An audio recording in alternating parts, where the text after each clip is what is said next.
بسم الله الرحمن الرحيم. الحمد لله رب العالمين، والصلاة والسلام على رسول الله. أشهد أن لا إله إلا الله، وأشهد أن محمدا رسول الله. اللهم أكرمنا بنور الفهم، وافتح علينا بمعرفة العلم، وارزقنا حلاوات الإيمان والصدق الإخلاص في كل حال يا أرحم الراحمين. ربي اشرح لي صدري ويسر لي أمري واحلل عقدة من لساني يفقه قولي. أما بعد، السلام عليكم ورحمة الله وبركاته. الحمد لله حمدا كثيرا طيبا مباركا فيه. الحمد لله يا رب العالمين de nous avoir réunis ce soir. Ce n'est que par l'immense grâce d'Allah Azza wa Jal que ce rappel peut se faire. Et c'est véritablement une rahma d'Allah Azza wa Jal d'être là ensemble, réunis autour d'un rappel pour avancer ensemble, cheminer vers l'unique, pour nous rapprocher d'Allah Azza wa Jal, pour renouer avec El Wadoud, afin de l'aimer chaque jour encore plus. Alors avant de commencer ce dars, j'aimerais également remercier la sœur Nadia, ainsi que toutes les personnes de l'ombre qu'on ne voit pas, qu'on n'entend pas, mais qui permettent justement que ce genre d'initiative puisse avoir lieu par la grâce d'Allah Azza wa Jal. Et aussi, j'aimerais remercier toutes les personnes présentes et de manière générale, toutes les personnes qui œuvrent dans le bien et qui essayent, en fournissant tous les efforts, de s'accrocher à la corde d'Allah Azza wa Jal. Qu'Allah Azza wa Jal fasse que cette heure soit bénie pour toute la communauté. Allahumma amin. Alors, je m'excuse pour ma voix, ce n'est pas agréable, Sumhulim, mais voilà, on va essayer de faire avec ce qu'Allah Azza wa Jal nous a donné, walillah alhamd. Alors, notre thème concerne une adoration qui est extrêmement importante, mais malheureusement peu pratiquée de nos jours. Pourtant, cette adoration est essentielle pour nous. Pourquoi? Parce qu'elle nous permet de faire revivre nos cœurs. Le dhikr, l'évocation. L'évocation, c'est la manifestation suprême de notre relation à Allah Azza wa Jal. El-Wadoud veut qu'on l'aime.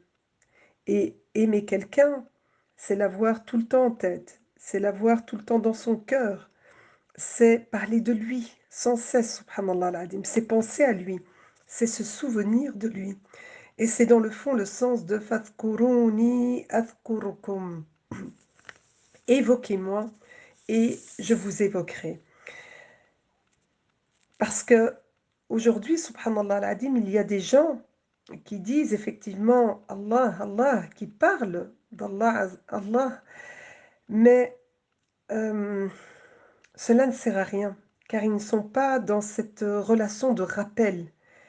Quelqu'un qui va dire Allah, Allah Azza wa Jal, qui va dire Allah, tout en insultant, tout en étant grossier, c'est quelqu'un qui n'a pas compris que finalement, je ne peux pas être avec mon bien-aimé, avec celui que j'aime tant, et dire des choses qui vont lui déplaire, et dire des choses que notre Créateur n'aime pas, qu'Allah Azza wa Jal n'aime pas. Allah Azza wa Jal nous informe que tout l'univers le glorifie. Toutes les créatures parlent d'Allah Azza wa Jal, excepté certains parmi les humains et les djinns. L'humain, Allah Azza wa Jal l'a doté d'un aql, d'un cerveau. Et donc, il a ce libre arbitre pour justement l'évoquer ou ne pas l'évoquer. Ça veut dire que nous, on doit prendre conscience qu'aujourd'hui, chacune d'entre nous a le choix de pratiquer cette adoration ou de ne pas la pratiquer, d'évoquer Allah Azza wa Jal ou de ne pas l'évoquer. Et ce qu'on doit garder en tête, c'est quelque chose d'extrêmement important, j'irais même de le graver dans notre cœur, c'est qu'un cœur privé d'évocation est considéré comme un cœur mort. Ibn Taymiyyah, rahimahullah, nous dit Le dhikr est pour le cœur ce que l'eau est au poisson. Alors, quel serait l'état du poisson hors de l'eau? Eh bien, tout simplement mort. Il meurt. Eh bien, c'est pareil pour notre cœur. C'est exactement la même chose. C'est la raison pour laquelle il faut vraiment évoquer Allah Azza wa Jal. Pourquoi? Afin d'avoir ce cœur vivant, afin d'avoir un cœur vivant et gagner, bi'idn ar-Rahman, l'apaisement du cœur, la sérénité du cœur. S'il y a bien une adoration qui nous est recommandée de faire et de manière abondante, c'est bien l'évocation d'Allah Azza wa Jal. Allah Azza wa Jal nous dit dans la sourate 33 au verset 41, يا أيها الذين آمنوا اذكروا الله ذكرا كثيرا. Ô vous qui croyez, évoquez Allah d'une façon abondante, beaucoup.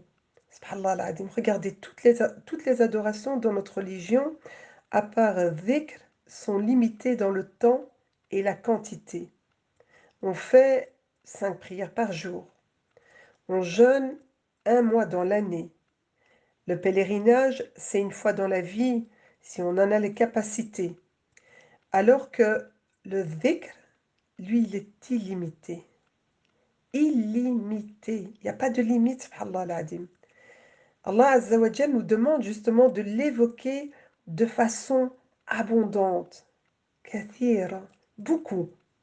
Subhanallah al-Adim. Regardez, le dhikr est l'adoration la plus facile. Pourquoi? Parce qu'on peut l'accomplir à n'importe quel moment de la journée, quel que soit l'endroit, quelles que soient les circonstances dans lesquelles nous nous trouvons, subhanallah al-Adim. Et pourtant, là on peut faire un petit état des lieux. Combien d'entre nous sommes négligentes? Pour plusieurs raisons.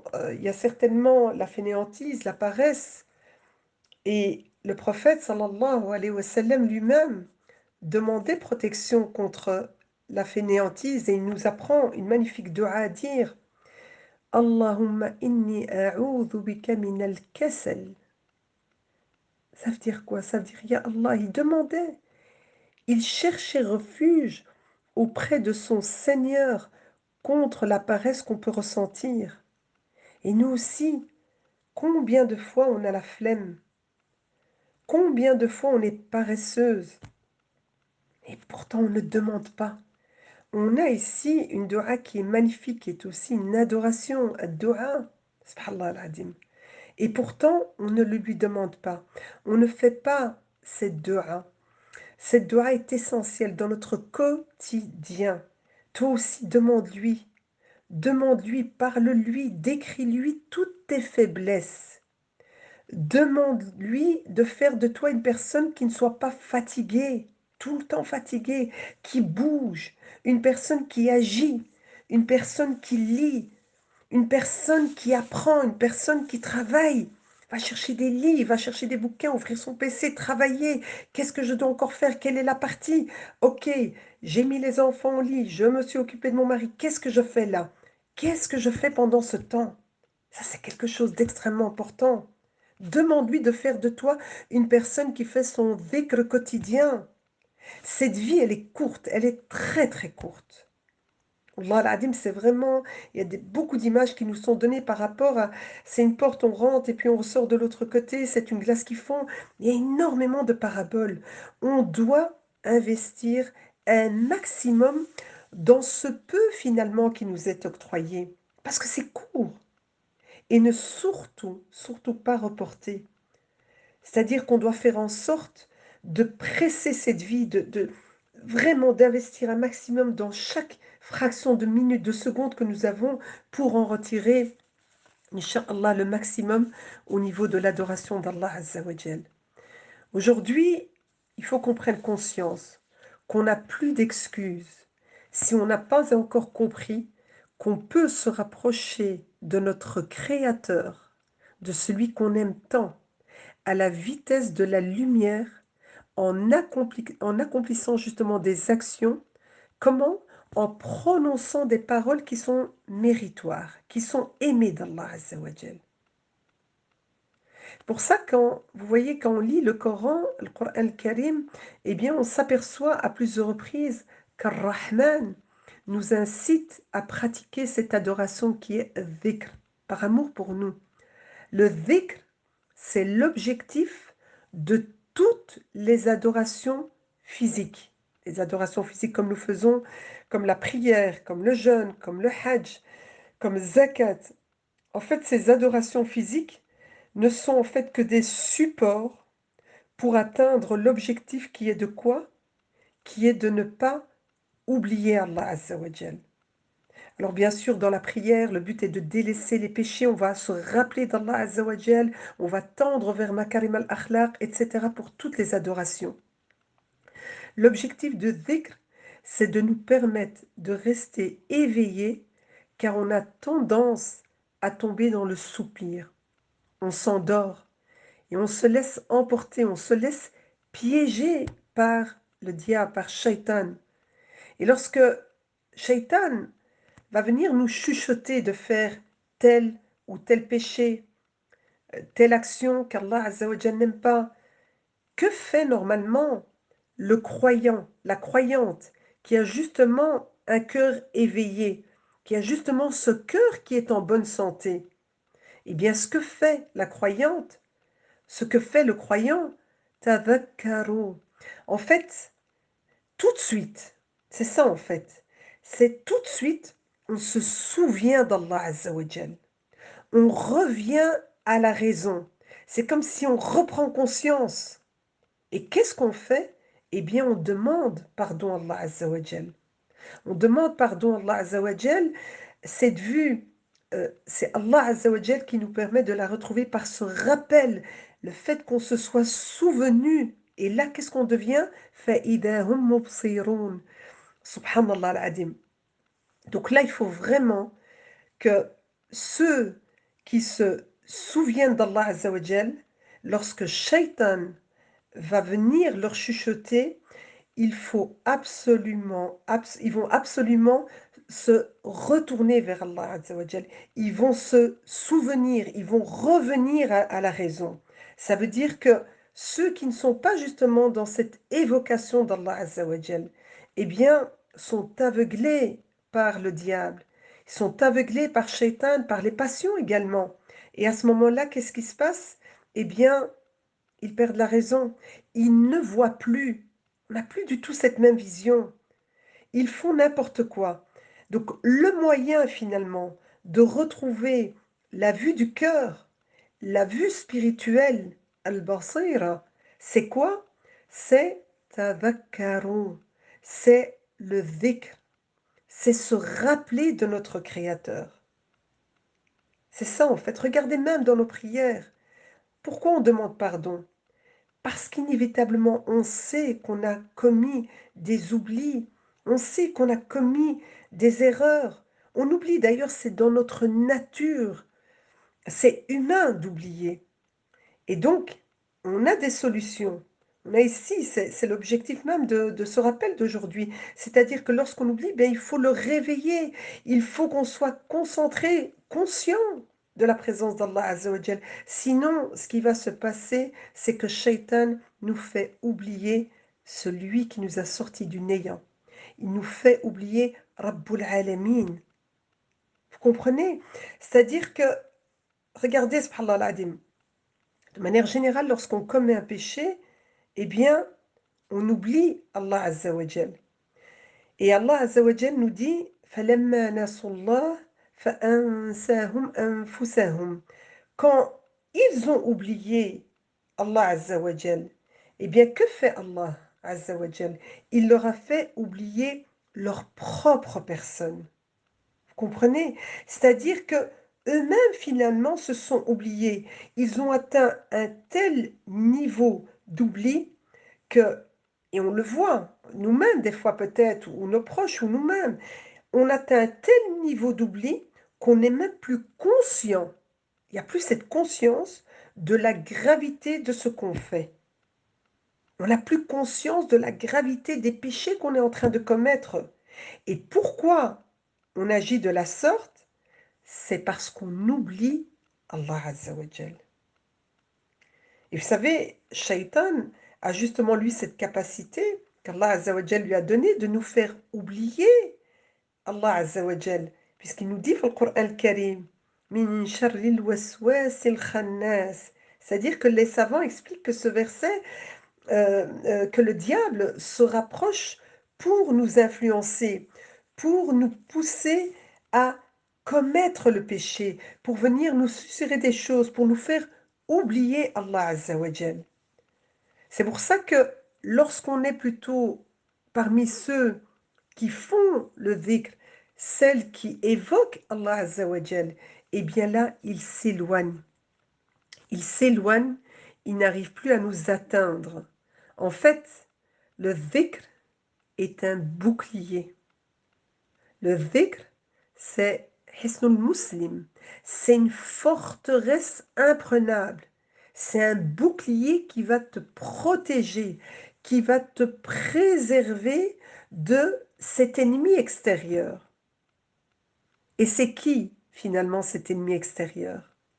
Eh bien, c'est toutes les influences négatives qui vont justement te faire oublier ton Créateur, qui vont te pousser finalement à être victime et prisonnière de tes passions. Voyez, c'est ça en fait. Le dhikr, c'est de ne pas oublier Allah Azza wa Jal.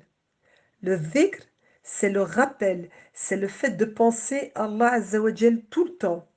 Ou faute de ne pas arriver à être connecté tout le temps, au minimum, il y a des moments qui sont très très importants. Essayez dans les moments forts déjà de pouvoir nous préserver, nous protéger. Ça, c'est quelque chose qui est extrêmement important. Il faut essayer de s'accrocher au dhikr, les adhkars du matin et les adhkars du soir. On ne peut pas les bâcler.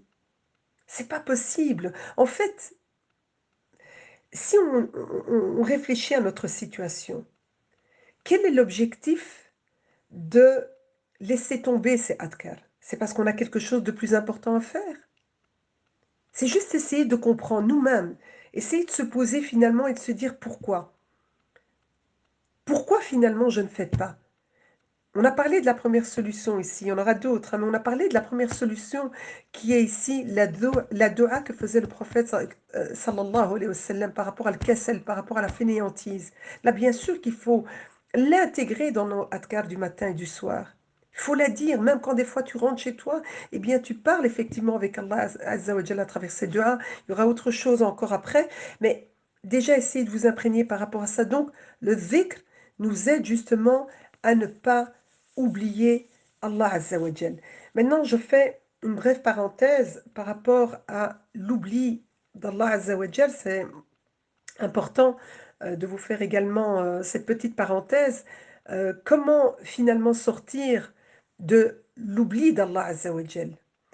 Comment sortir de cette rafla qui nous prend pour entrer finalement dans dhikr, pour entrer dans la conscience d'Allah Azza wa Jal, dans le souvenir et dans l'amour d'Allah Azza wa Jal? Eh bien, il y a deux façons. Il y a deux façons pour être présente avec Allah Azza wa Jal. Il y a donc la façon directe dont je suis en train de parler aujourd'hui, donc c'est que ça soit la prière, que ça soit le Coran à travers le son, tous les actes d'adoration, que ça soit le dhikr, donc ce qu'on est en train de développer aujourd'hui. Ça, ce sont des façons directes pour se mettre en lien avec notre Créateur. Mais comme on le sait et qu'on est humain et que nous ne sommes pas des anges, notre fonction, on n'a pas cette capacité de toute façon de toute la semaine, tous les jours de la semaine, tous les mois de l'année, d'être uniquement dans des actes d'adoration. Ce n'est pas possible pour nous. Pourquoi? Parce que, vous le savez, nous avons des obligations, nous avons des responsabilités. Alors, moi, je me pose la question, comment je fais moi, quand je sors de mon acte d'adoration, qui est la prière, qui est le Coran, qui est le dhikr, et pour ne pas retomber finalement dans l'oubli, pour ne pas tomber dans cette espèce de rafla, dans cette espèce de dispersion. Eh bien, c'est là qu'on doit faire appel à cette deuxième façon, c'est une façon plutôt indirecte, c'est-à-dire qu'il faut éveiller nos cœurs.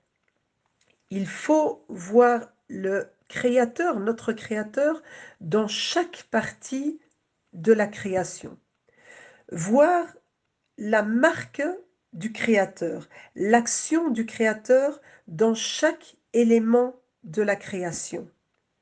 Dans chaque être de la création, il faut essayer de voir l'empreinte de notre Créateur.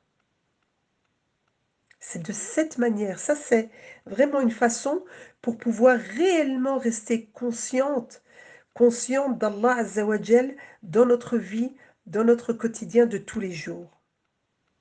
Si aujourd'hui on n'apprend pas à voir l'action du Créateur, de notre Créateur, à travers les actions des créatures, eh bien on ne pourra pas être consciente de sa présence. Vous savez, quand par exemple vous aidez votre maman, vous aidez votre papa, lorsque vous éduquez vos enfants, lorsque vous aidez par exemple vos voisins, lorsque vous êtes avec des amis, qu'est-ce qui se passe? Est-ce que vous êtes avec des créatures? Ben oui, ce sont des créatures. Et ces créatures, ces êtres humains, est-ce qu'ils manifestent le Créateur, oui ou non? Ben oui, bien sûr. Et c'est là qu'on peut voir, avec la vue du cœur bien sûr, on peut voir celui qui les a créés. Allahu Akbar. Ça, c'est une forme de rappel. Si quelqu'un vous rend service, qui lui a donné cette nature? Wallah subhanahu wa ta'ala. Si vous voyez vos enfants, l'intelligence par exemple de vos enfants, leurs capacités, etc., qui leur a donné cela? Qui leur a donné ces bienfaits? Wallah, wa Razzaq, wa Wahhab. Qui a donné tous ces bienfaits? C'est notre Créateur. Eh bien, en chaque relation humaine, si on change de regard, qu'on ne voit plus avec nos regards, je dirais, physiques, si on le voit avec le regard du cœur, avec le basira, eh bien là, ça devient l'occasion d'un rappel pour nous. Là, c'est l'occasion d'une mise en présence avec notre Créateur. Vous comprenez? Donc, chaque fois, et tous les jours, on a des contacts avec des créatures, tous les jours. Donc, qu'on soit à l'hôpital, qu'on soit au travail, qu'on soit à l'école, qu'on soit avec nos familles, qu'on soit au magasin, qu'on soit avec nos voisins, qu'on soit partout. Subhanallah, subhanallah, regardez tous les cadeaux qu'Allah Azza wa Jalla nous offre. Regardez tout ce qui ne cesse de nous exprimer comme amour à travers son wood. Chaque fois qu'on a un contact avec les créatures, eh bien pour nous, c'est peut-être l'occasion d'un rappel, si bien sûr, on a le bon regard. Si bien sûr, on a la bonne façon de voir les choses. Vous comprenez? C'est pour ça que ce regard, pour pouvoir le développer, parce que vous pouvez me poser la question, oui mais Nadia, comment on fait finalement pour avoir ce regard? Je pense que vous l'avez compris, c'est le regard de shukr. C'est le regard d'Alhamdulillahi Rabbil Alamin. C'est le regard de gratitude. Ce regard nous manque parce qu'on voit ce qu'on n'a pas, mais on ne réalise pas tout ce qu'on a, subhanallah al-adim. On ne voit pas toute la feuille blanche. On va s'arrêter juste sur le petit point noir qui est venu se poser sur ma feuille blanche. Donc ce qui va transformer finalement ce regard d'oubli, ce regard dans lequel on ne fait absolument pas attention, on n'a pas cette prise de conscience, ce qui va transformer ce regard d'oubli un regard de rappel, de dhikr, eh bien c'est un shukr, c'est la gratitude. Donc il faut développer en nous cet esprit de gratitude, le fait de remercier Allah Azza wa Jal pour chaque bienfait que vous voyez, chaque bienfait que tu perçois, que tu ressens, chaque belle chose que tu vis en ce moment. Alhamdulillah. Regardez, ce matin, une sœur m'a posé la question de savoir comment j'allais. Alhamdulillah. Nous avons un toit. Alhamdulillah, nous avons la santé. Alhamdulillah, nous avons la foi. Alhamdulillah, nous avons une famille. Alhamdulillah. Je vais m'arrêter uniquement là parce que sinon on ne termine pas avec Alhamdulillah. Nous sommes dans un pays où il n'y a pas de guerre, où on n'entend pas de bombes tomber sur nous, où on ne voit pas nos enfants qui sont déchiquetés, on ne voit pas des horreurs. On les voit bien sûr à travers et qu'Allah Azza wa Jal facilite. Mais comprenez, ici, c'est de se dire, chaque chose que je vis, chaque service qu'une personne me rend, chaque sourire que ton enfant te donne, chaque petit sourire, chaque chose, minime soit-elle, chaque moment que tu as pu passer avec ta maman, avec ton papa, avec ta sœur, eh bien tout cela, ce sont des regards de gratitude que nous devons avoir.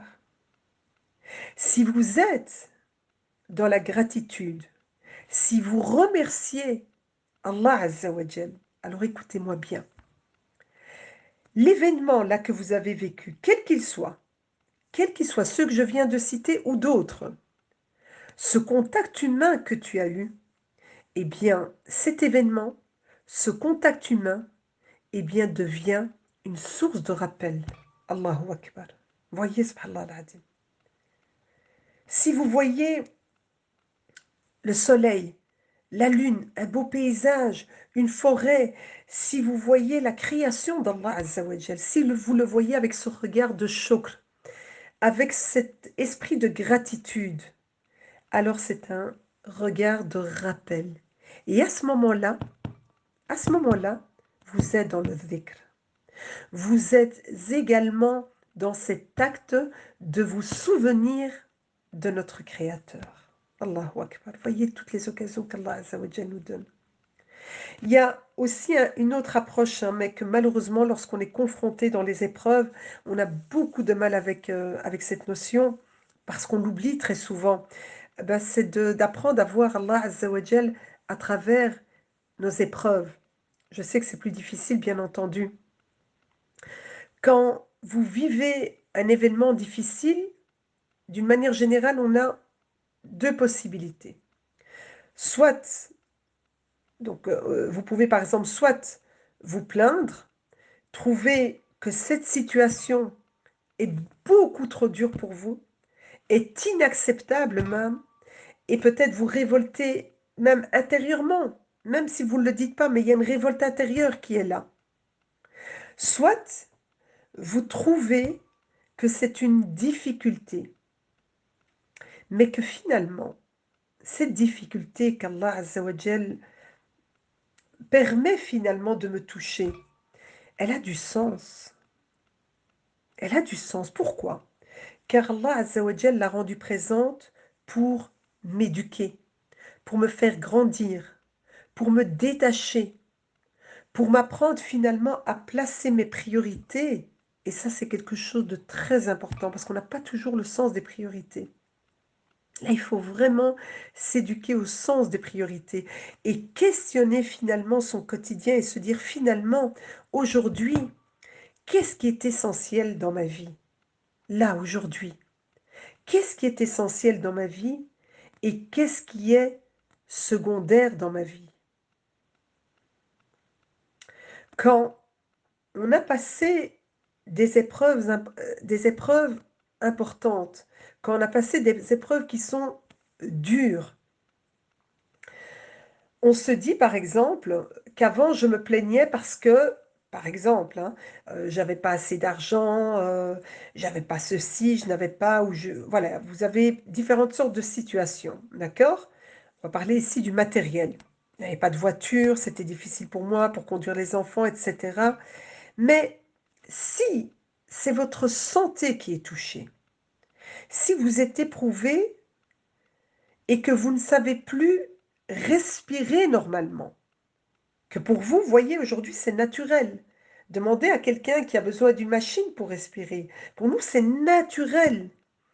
Eh bien, j'aime autant vous dire que quand vous allez réaliser ceci, eh bien, vous allez relativiser. Vous allez dire, bah, si seulement, la seule chose que je demande, eh bien, c'est juste de pouvoir respirer normalement. Voyez pourquoi les épreuves sont là? Pour tout simplement aussi, entre autres, nous apprendre à placer nos priorités. Ça, c'est quelque chose d'extrêmement important. Donc, je vais refermer la petite parenthèse par rapport justement à l'oubli d'Allah Azza wa Jal et de voir ces deux façons, donc aussi bien directes à travers le dhikr et que l'indirect. On va continuer avec l'évocation, avec le dhikr. Donc, Rasoul alayhi salatu wassalam nous enseigne que pour chaque parole prononcée, qui sont des paroles de glorification, pardon, nous serons récompensés spirituellement et physiquement. Spirituellement, puisque cela développe en nous justement, comme on l'a dit en introduction, cette proximité d'Allah Azza wa Jal, car on l'évoque, et Allah Azza wa Jal est proche de ceux qui l'évoquent. Ça, c'est très important. On recherche toutes à être proche d'Allah Azza wa Jal, à gagner sa proximité. Eh bien, il faut faire partie de ceux qui l'évoquent abondamment. Le fait d'évoquer Allah Azza wa Jal, eh bien aussi, on s'élève spirituellement. Vous voyez, subhanallah al-azim. Donc, on est aussi bien récompensé spirituellement, après avec tous les autres cadeaux que je vous citerai également après, et physiquement. C'est-à-dire que à chaque parole prononcée, eh bien, on augmente notre surface au paradis. On embellit le paradis. Notre paradis est né là, on décore en fait. On décore notre demeure paradisiaque. Comment? Eh bien, en prononçant de bonnes paroles. Allahu Akbar. Voyez, subhanallah al-adim. Nous, en général, les femmes, on aime beaucoup des belles choses, on aime bien embellir. Nos foyers, ben, on aime bien ajouter une petite touche de déco, on aime bien ajouter ceci, subhanallah al-adim. On aime bien ce côté de déco. On aime bien que ça soit, et c'est bien. C'est joli, les belles choses. Allah aime les belles choses. Il est beau, il aime les belles choses. Donc, regardez, subhanallah al-adim. On a cette possibilité. On n'a pas besoin de dépenser de l'argent, d'aller au magasin, d'acheter, de faire. On est en train de placer un investissement pour notre au-delà. Et on décore. Un petit arbre par-ci, un petit palmier par-ceci. Le fait, subhanallah al-adim, de prononcer juste des paroles de glorification, le fait de prononcer même de belles paroles, vous savez quel est l'impact que cela a sur nous? Et ça manque dans nos familles, les sœurs. Ça manque dans nos familles. Pourquoi, subhanallah al-adim, on ne développe pas ce beau langage, ce langage de douceur avec nos enfants, avec nos époux, avec nos frères, avec nos sœurs, des paroles bienveillantes? Vous savez que ça a un impact énorme. L'effet des bonnes paroles, c'est juste magnifique.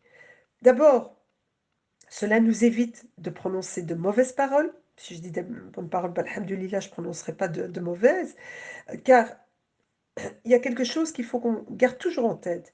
Si nous, on ne fait pas ce travail, si on ne fait pas ce djihad d'être dans la belle parole, au lieu de prononcer une mauvaise, de prononcer une bonne parole, c'est Shaitan qui va s'occuper de nous. Donc l'effet des belles paroles, subhanallah al-adim, développe en nous les hormones du bien-être. La sérotonine, on est de bonne humeur, on est beaucoup plus heureux, on est en meilleure santé, subhanallah al-adim. Voyez tout l'impact, parce qu'on ne réalise pas tout l'impact que peuvent nous donner les bonnes paroles. D'ailleurs, le prophète sallallahu alayhi wa sallam nous le dit, de dire soit du bien, soit te taire. Donc si je ne suis pas capable de dire du bien, je me tais. Mais surtout pas prononcer de mauvaises paroles. Subhanallah, on ne réalise pas l'impact. d'un point de vue déjà de notre humeur, de notre bien-être, et tout ce qu'on transmet à nos familles, on sera responsable quand nos enfants sont encore petits, etc. Il faut faire très très attention de ce qui sort de notre bouche, parce que quand c'est sorti, c'est noté si on ne se repent pas et qu'on ne demande pas pardon. Donc, le fait d'évoquer Allah Azza wa Jal sans arrêt nous permet de rester concentrés sur justement ce qui est beau et ce qui est positif.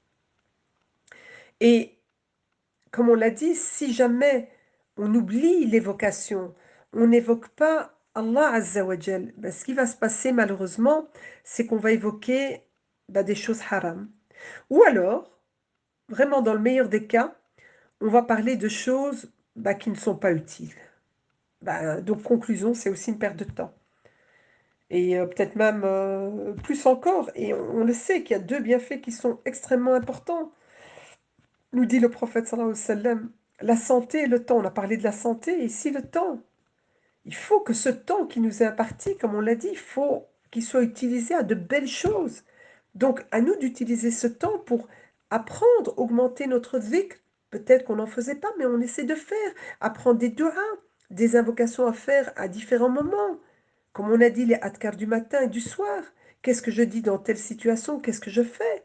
Pourquoi je vais rester sur mon GSM à jouer ou à regarder ou à passer mon temps là-dessus?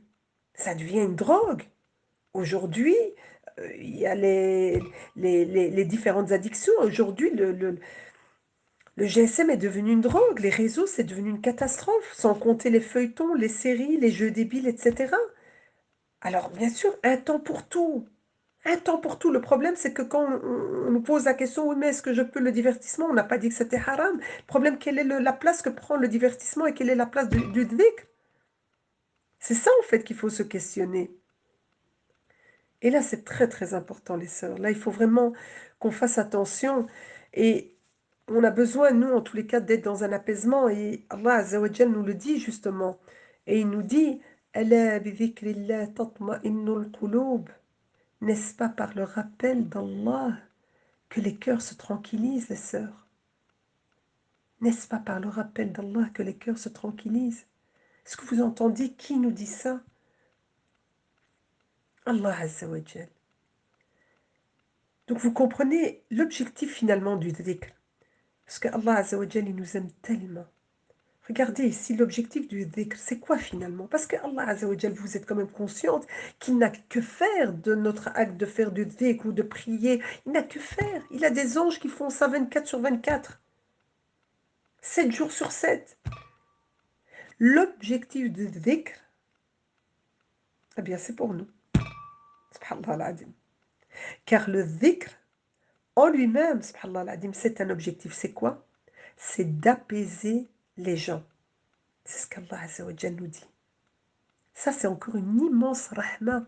C'est pour ça qu'on doit avoir le basira, on doit avoir la vue du cœur. Comme Allah Azza wa Jal nous aime, il veut nous voir apaisés, sereines, en paix. As-salam. Nous avons justement besoin, surtout dans cette période, nous avons besoin d'une paix intérieure. Nous avons besoin de cette paix intérieure. Pourquoi? Pour être stable dans nos familles, dans nos foyers, dans la communauté, dans l'humanité. Parce que sinon, on va se diriger, vous savez, vers quoi? Vers un dhikr pharmaceutique, un dhikr chimique, les antidépresseurs. Et vous le voyez, aujourd'hui, de plus en plus, on consomme encore de plus en plus d'antidépresseurs. Et pourquoi? Pourquoi on se retrouve dans cette situation de stress, d'angoisse, de soucis, de tristesse, de non-apaisement? Eh bien, parfois, c'est parce qu'on a délaissé, subhanallah al-adim, on a délaissé, c'est-à-dire qu'on a pris le soin de nourrir notre corps, mais on a mis de côté cette composante qui est extrêmement vitale pour nous, pour notre cœur, c'est notre relation à Allah Azza wa Jal, et qui est finalement, in fine, c'est le réel objectif de notre vie. Notre réel objectif de notre vie, c'est vraiment ça. Al-Qur'an al-Karim nous invite justement à rechercher cette paix intérieure, à rechercher, il nous encourage, regardez, c'est magnifique. Ala bi dhikrillah tatma'innul qulub. Il te dit, recherche le repos de ton âme.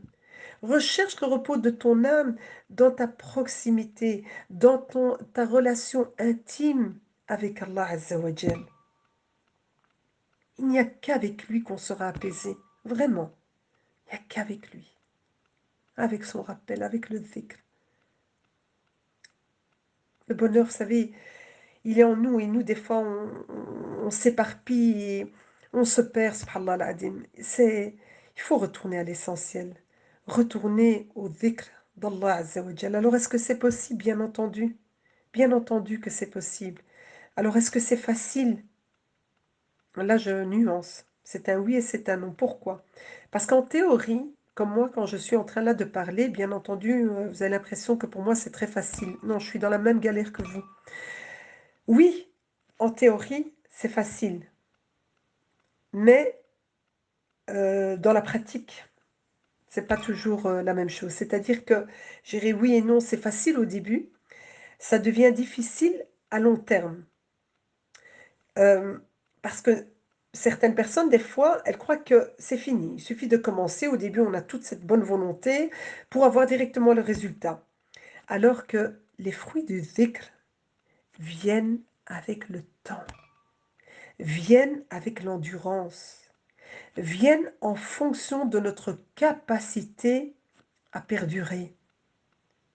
Vous savez, le dhikr, c'est pas un sprint, hein? C'est pas un one shot, hein? Non, non, c'est un marathon. Donc, aujourd'hui, il y en a qui en font beaucoup au début et puis qui abandonnent. Pourquoi? Parce qu'elles n'ont pas vu, par exemple, de résultats après un mois, après 6 mois, après un an de dhikr. On se dit, mais non, moi, de toute façon, c'est toujours galère, c'est toujours la même chose, et donc j'arrête. Non, ce n'est pas comme ça. Et là, il faut faire attention. Et d'ailleurs, Ibn Qayyim, rahimahullah, nous donne une très, très, très, très belle image par rapport justement au dhikr. Regardez ce qu'il nous dit. Il nous dit que le dhikr, c'est comme cet enfant qui a désobéi à sa mère et qui se sauve de la maison. Pourquoi? Parce qu'il a peur de la punition. Mais à un moment donné, donc il est à l'extérieur, il tourne en rond, il ne sait pas où aller, il ne sait pas où se loger. Le soir arrive, mais il a soif, il a faim, il a peur. Mais là, il n'y a plus personne.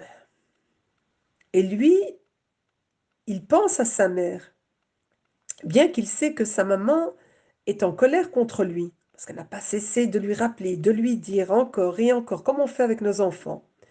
Et qu'est-ce qu'il fait? Ben, il retourne s'asseoir sur le palier de sa maison et il frappe à la porte de sa maman. Et sa maman, elle aussi, toute la journée, elle avait très peur pour lui. Elle pensait beaucoup à lui. Elle était bien sûr en colère contre lui, mais comme elle l'aime, elle souhaite son retour. Elle souhaite son retour et son repentir. Et donc lui est à l'extérieur et il frappe à la porte. Sa mère est à l'intérieur, elle l'attend.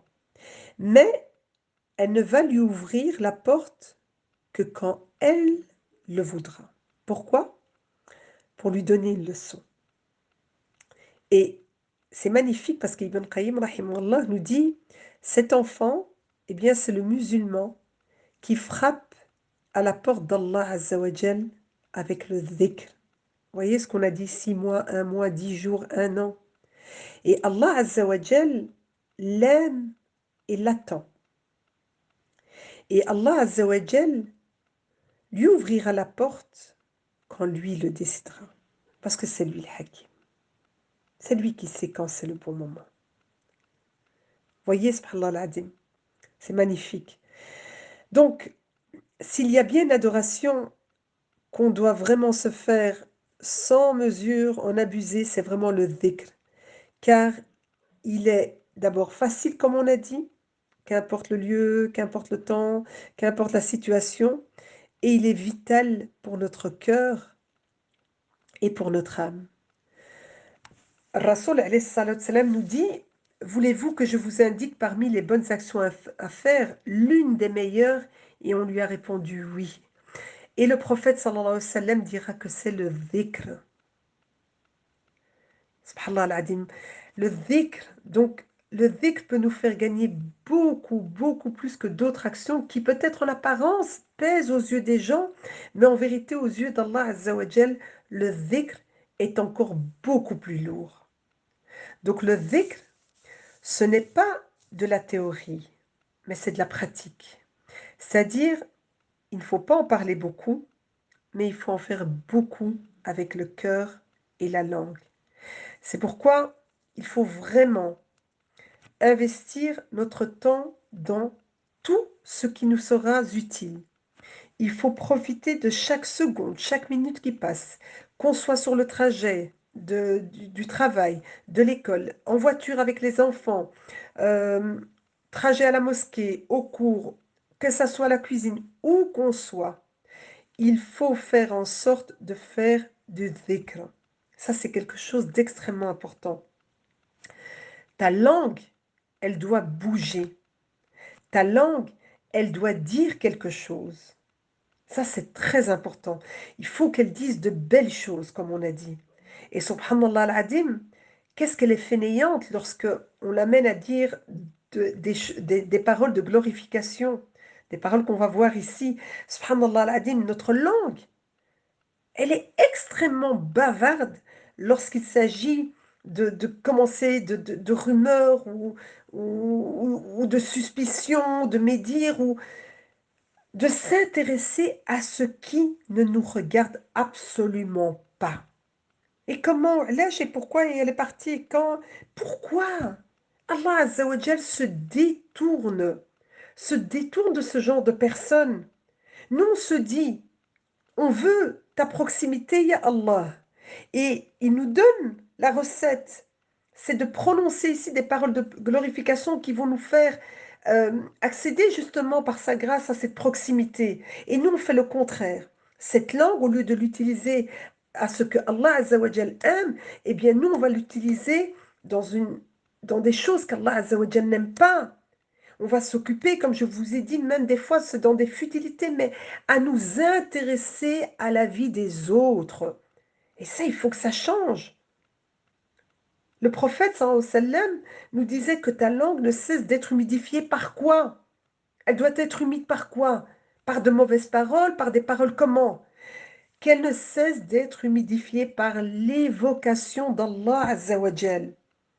Donc, si ta langue doit être humide, eh bien, il faut qu'elle soit humide d'évocation, de dua, de lecture de Coran, de belles paroles, même si tu n'es pas tout le temps, comme on a dit tout à l'heure, de belles paroles que tu adresses à ton époux, que tu adresses à tes enfants, que tu adresses à tes voisins, que tu adresses aux gens, de belles paroles, des paroles du cœur. C'est très important également. Donc là, il faut vraiment qu'on réfléchisse. On sait aussi qu'il y a deux paroles qu'Allah Azza wa Jal aime, aime, aime le plus, subhanallah wa bihamdihi, subhanallah al-azim. Gloire et pureté à Allah, ainsi que louange et gloire à Allah le Tout-Puissant. Et subhanallah al-azim, ces paroles, est-ce que on les prononce? Ce sont des paroles, les paroles qu'Allah Azza wa Jal aime le plus et qui sont lourdes dans la balance. Subhanallah al-Adim. Mais est-ce pour autant qu'on les prononce? Pourtant, on le sait. Et si on ne le sait pas, voilà, à partir d'aujourd'hui, vous le savez. Donc, voyez, subhanallah al-Adim, toutes les formules. La ilaha illallah. La répéter. Cette formule ne laisse aucun péché, aucune œuvre ne peut la dévancer. Alhamdulillah. Subhanallah. Voyez, subhanallah al-Adim, la hawla wa la quwwata illa billah. Magnifique. Qu'est-ce que ça veut dire? La hawla wa la quwwata illa billah. Quel est son sens? Parce que c'est très important de comprendre ce qu'on dit. La hawla wa la quwwata illa billah veut dire qu'il n'est possible de passer d'un état à un autre état si ce n'est avec le pouvoir d'Allah Azza wa Jal. Sans lui, Cela n'est pas possible. Cela n'est pas possible de passer d'un état à un autre état. Donc, lorsqu'on dit cette formule de la hawla wa la quwwata illa billah, c'est comme si tu es en train de dire que tu ne peux pas passer, que tu ne peux pas passer de l'épreuve à la facilité, de la maladie à la santé, de l'égarement à la guidance, de la faiblesse à la puissance, sans l'aide d'Allah Azza wa Jal. Tu comprends? Donc, quand tu comprends vraiment ce que veut dire La hawla wa la quwwata illa bik ya Allah, eh bien tu comprends que cela te permet de passer d'un état à un autre état. Si j'ai des soucis financiers, si je n'ai pas d'argent et que je veux de l'argent, eh bien, je vais avoir besoin de quoi? La hawla wa la quwwata illa billah.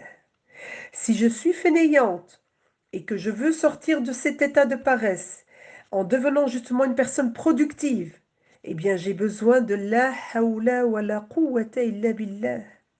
Si aujourd'hui je n'ai pas de connaissances, ou je n'ai pas assez de connaissances, ou je ne connais pas assez le Coran, et que je veux passer à un état où j'ai des connaissances, où je comprends, je médite, je comprends le tafsir, qui me seront justement utiles, eh bien la hawla wa la quwwata illa billah. Si je veux passer d'un état où je ne fais pas du dhikr à un état où mon quotidien sera rythmé par justement le dhikr, la hawla wa la quwwata illa billah. Si j'ai des enfants en difficulté, la hawla wa la quwwata illa billah. Si ma maison est sans dessus dessous, la hawla wa la quwwata illa billah. Si je suis dans un état de colère et que je veux être dans un état de sérénité, la hawla wa la quwwata illa billah. Et ainsi de suite. Vous avez compris, si je suis malade, la hawla wa la quwwata billah est un véritable pont. C'est un pont en fait qui nous fait passer d'un état à un autre état. C'est pour ça qu'il faut user de cette formule. Pourquoi? Parce qu'on recherche toutes à passer d'un état actuel dans lequel nous sommes à un état d'excellence, à un état de l'ihsan. Alors attention, hein, pour que vous compreniez bien les sœurs, voilà, ce n'est pas juste la formule, ce n'est pas la baguette magique.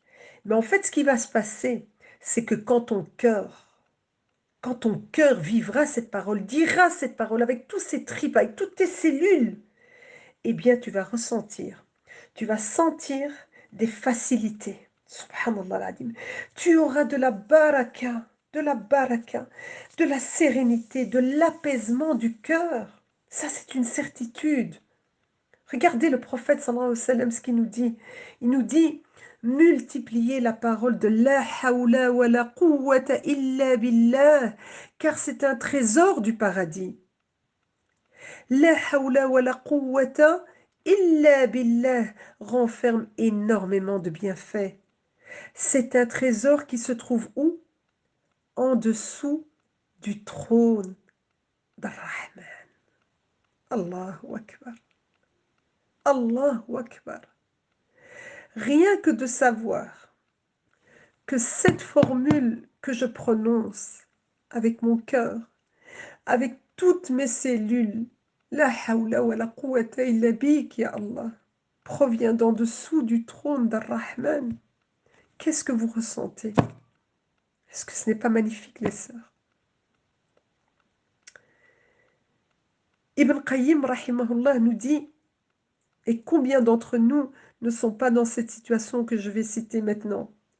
Celui, ou celle bien sûr, dont les afflictions et les soucis sont abondants, eh bien qu'elle multiplie la parole de la hawla wa la quwwata illa bik ya Allah. Donc vous avez compris, quand on ne va pas bien, quand on n'a pas le moral, quand on est faible, essayez de retirer cette habitude de directement aller téléphoner à une copine, à ta sœur, à ta mère. Essayez de téléphoner à Allah Azza wa Jal. Connecte-toi. La hawla wa la quwwata illa billah. La hawla wa la quwwata illa bik, ya Allah. Pourquoi?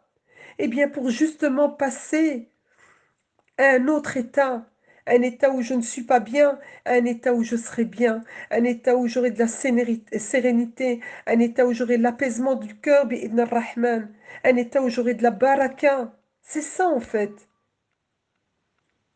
Et même encore, Ibn Qayyim rahimahullah nous dit la parole de la hawla wa la quwwata illa billah a un impact étonnant dans le repoussement de la pauvreté. Regardez même dans ça.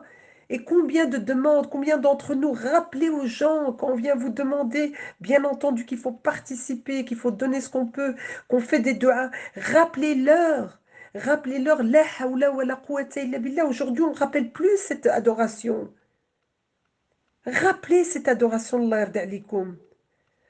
Rasoul alayhi salatu salam nous dit, il n'y a pas une personne sur terre qui dise La ilaha illallah, Allahu akbar, la hawla wa la quwwata illa billah, sans qu'elle ne voie ses péchés pardonnés, même s'ils sont aussi nombreux que l'écume de la mer.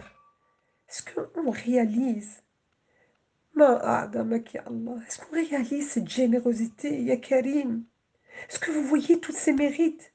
Déjà rien que le fait de pouvoir passer d'un état à un autre état meilleur, mais c'est déjà une immense grâce qu'Allah Azza wa Jal nous fait. On est d'accord? Voyez, regardez comment avec Shakur, un des noms d'Allah Azza wa Jal, toi il te dit juste, toi tu as fait un petit effort, tu as fait juste cette parole, et lui il te rajoute encore plus, il te donne encore plus, et il sait exactement de ce que toi tu as besoin. Toi tu ne sais pas, mais lui il le sait. Donc vous comprenez, c'est quelque chose qui est vraiment extrêmement important, et je vais bientôt clôturer, comme on avait commencé un peu plus tard, donc je termine avec mon heure, Inch'Allah. Pour clôturer les sœurs, si on veut savoir quel est notre degré d'amour pour notre Créateur, eh bien regardez que chacune d'entre nous analyse quel est son niveau de dhikr. Où se situe ton dhikr aujourd'hui? Vous savez, quand on invoque, Ar-Rahman Ar-Rahim, eh bien on vit sa compagnie. Quand je répète la formule Allahu Akbar, Allahu Akbar, eh bien mon cœur, mes cellules, moi, tout mon état, mais vraiment tout mon état, ressent que rien ne me manque et je suis bien. Quand je prononce, quand je répète cette formule de Allahu Akbar, sa présence en fait, eh bien elle comble tous les vides. Est-ce que vous comprenez, subhanallah al-adim? Allahu Akbar. Et il y a aussi, je voulais clôturer avec ça également, l'istighfar. L'istighfar, il faut vraiment, si je peux vous conseiller les sœurs, user et abuser. Je sais que vous allez me dire, mais Nadia, tu nous demandes, mais il faut. L'istighfar, c'est juste extraordinaire. C'est le bienfait du dhikr à travers l'istighfar.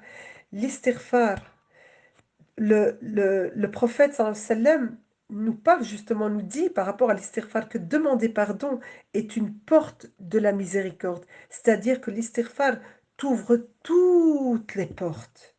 Tu es triste, tu as un conjoint qui est dur avec toi, tu es malade, tu as besoin de quoi que ce soit. Astaghfirullah. Et faites-le beaucoup, beaucoup, beaucoup, juste avant de prier Salat al-Fajr, la minute avant, les 2 minutes avant, les 5 minutes avant, faites de l'istighfar, même si vous étiez en train de lire du Coran, même si vous étiez en train de prier, eh bien essayez 1, 2 minutes, faites l'istighfar avant la prière d'Al-Fajr. Vraiment, personne ne demande pardon sincèrement. Écoutez bien, personne ne demande pardon sincèrement sans qu'Allah Azza wa Jal lui donne des solutions à chacun de ses problèmes. Et pour chacune de ces épreuves, il aura une issue. Donc à nous d'utiliser cette langue, qu'elle soit humide, avec l'istighfar, et Allah Azza wa Jal nous récompensera. Pourquoi? Parce que pour ceux et celles qui évoquent souvent Allah Azza wa Jal, Allah leur a préparé un pardon et une récompense énorme. Donc vous voyez, si aujourd'hui on n'a pas encore pris de bonnes résolutions, Allah yarda alikum, il n'est pas encore trop tard. Alhamdulillah, on a cette belle religion, il n'est pas encore trop tard. On peut faire le repentir, on demande pardon à Allah Azza wa Jal. Et dès aujourd'hui, je me dis, voilà, à mon niveau, selon bien entendu, voilà, mon histoire familiale, mes capacités, ce que je peux donner dans la situation actuelle que je vis. On a tous nos propres difficultés. Et ici, de se dire, OK, qu'est-ce que moi je peux mettre dans mon programme quotidien du dhikr? OK, actuellement, j'ai... Voilà, je vis une situation qui est extrêmement difficile pour moi, où je vis quoi que ce soit. Eh bien, qu'est-ce que je vais faire? Eh bien, je vais établir un programme d'une minute de dhikr le matin, une minute le soir, 10 minutes, 3 minutes, 2 minutes, mais je vais faire en sorte de rester dans le temps, parce que c'est ça qui compte. C'est pas juste après maintenant ce rappel, forcément on est toutes dans l'émotion, etc. Il faut que ce soit la raison qui prenne le dessus, pas l'émotion du moment, etc. Non, et la passivité par après, non. Il faut vraiment qu'on soit dans l'action, et ça c'est quelque chose d'extrêmement important, ne pas reporter, se dire voilà, aujourd'hui, qu'est-ce que moi je peux mettre en place, Inch'Allah. Cette vie, c'est clair, ce n'est pas une vie de repos. Cette vie, c'est une vie de lutte. C'est un combat, c'est un djihad. On a dit que cette vie, elle est éphémère, elle est courte et cette vie, l'objectif est d'investir pour ce qui nous attend, Inch'Allah. Alors bien entendu, à nous de faire les efforts parce qu'on sera récompensé pour les efforts que nous faisons. On ne s'occupe pas d'y arriver ou de ne pas y arriver. Ce qui compte pour nous, c'est vraiment d'être dans cet état d'esprit, de faire, ne pas vous culpabiliser, Allah yarda alaykoum les sœurs, parce que ça nous freine. Une fois qu'on rentre dans la culpabilité, on n'avance plus, on ne fait plus rien du tout. Ne soyez pas, soyez restés positifs. Vous savez, Allah Azza wa Jal connaît nos faiblesses. Allah Azza wa Jal sait ce qu'on traverse. Allah Azza wa Jal connaît l'état de notre cœur. Et notre cœur lui est extrêmement précieux. Il nous invite à faire ce dhikr justement pour apporter la sérénité de ce cœur. Donc vous comprenez les sœurs, pas de culpabilité, mais l'ard alikum, on fait un petit pas envers Allah Azza wa Jal et lui viendra vers nous en courant. Avec le dhikr, on a cette possibilité d'être en connexion avec Allah Azza wa Jal de manière extrêmement facile. Alors ne nous privons pas qu'Allah Azza wa Jal nous aide à accomplir cette magnifique adoration en toute sincérité, que nos langues ne cessent d'être humidifiées au rappel d'Allah Azza wa Jal, qu'Allah Azza wa Jal purifie nos intentions et nous accorde la sincérité, qu'Allah Azza wa Jal nous aime et nous pardonne nos péchés, nos oublis, nos erreurs, nos négligences, qu'Allah Azza wa Jal nous aide de mettre en pratique ce que nous apprenons et ce que nous disons, qu'Allah Azza wa Jal vienne en aide à tous nos frères, tous nos sœurs opprimés partout dans le monde, et ici en particulier par rapport à Gaza, qu'Allah Azza wa Jal leur facilite, renforce leur foi, qu'Allah Azza wa Jal guérisse tous nos malades et qu'il fasse miséricorde à tous nos morts. هذا ما أعلم والله عز وجل أعلى وأعلم سبحان الله بحمدك أشهد أن لا إله إلا أنت أستغفرك وأتوب إليك